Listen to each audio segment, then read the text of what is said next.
nagugutom na. May nadaanan ako dong kunafa, pero hindi ko masyadong sigurado kung yun nga talaga yung pangalan niya, kunafa. Pero itatanong ko dun sa nagtitinda. Subukan kong tikman at tignan natin. Okay? Okay. Na, eto. Ito ko siya nakita. Ayan o. Eto. Tara, pasok tayo. Oh, ang cute ng store nila. Is that kunafa? The one with orange? Okay. How much? 20. 20? With ice cream 30. Ah?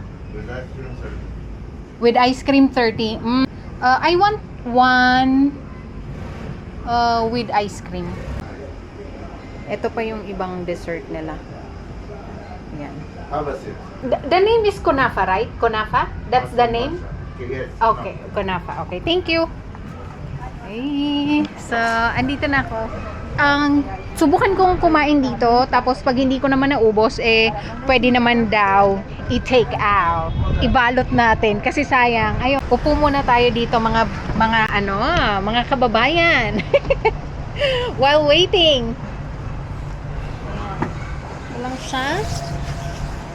Ito lang siya. Okay? Mag-aantay tayo ng ating order. Ang in-order ko ay kunafa, 20 shekels. Tapos with ice cream, 30 shekels. So, ang in-order ko is with ice cream. Para matry ko naman na with ice cream kasi hindi ko pa nasusubukan yon. Pero, nakatikim na ako ng kunafa lang. Sana masarap dito. Kasi may iba hindi masarap. May iba masarap. Yon, tignan natin. Ayan, ito yung tapat ng kakainan ko. Tapos, dito sa area na to, nandun yung clock tower. Lumiko lang ako saglit. So, ayun, waiting pa rin. Okay? Mag-wait lang tayo.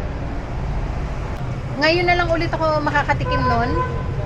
Tapos, with ice cream. Kaya, sana lang talaga is masarap siya. So, eto na siya. Kunafa with ice cream. Mainit. Maliit lang pala, so kaya ko tong ubusin. Akala ko hindi ko kayang ubusin ng isang kainan. Kayang-kaya, tingin ko, at nagugutom na rin ako. So, eto na itsura niya, okay? Ice cream. Tikman muna natin yung ice cream. Cheers. Thank you, Lord.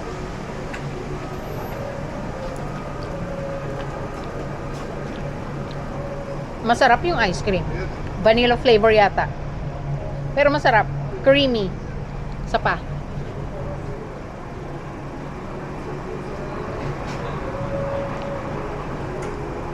Masarap. Tapos, tikman naman natin tong kunafa. Ayan. Kita. Mainit yung lalagyan. Ito. Warm.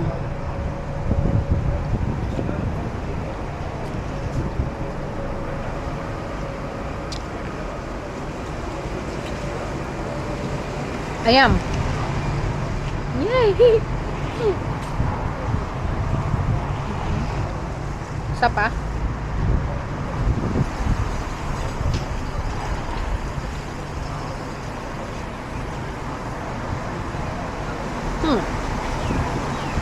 Yung kunafa itself, masarap na siya. So ngayon,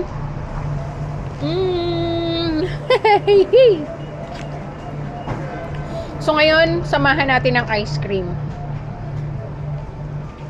Together again.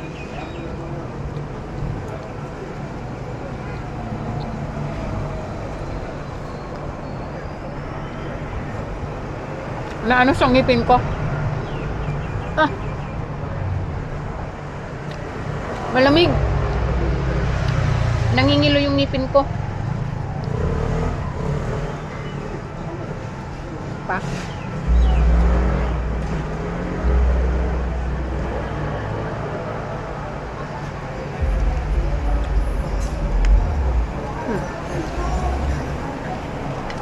Masarap din yung combination ng ice cream tsaka yung kunafa. Kaya lang, sobrang tamis na kasi yung kunafa itself is dati na siyang matamis. Yung lasa niya matamis na. Tapos, sasabayin mo pa ng ice cream. So, mas lalong matamis. So, kung yun ang gusto nyo, go. Pero kung ayaw nyo, i-separate nyo na lang. Okay? Okay naman sa akin. Okay naman. Goods, goods. Pasok, pasok. Ano to? 8 out of 10. Ito pala yung ilalim niya. Tinaob na, no? Yum. Kayang-kayang ubusin. One serving, good for one.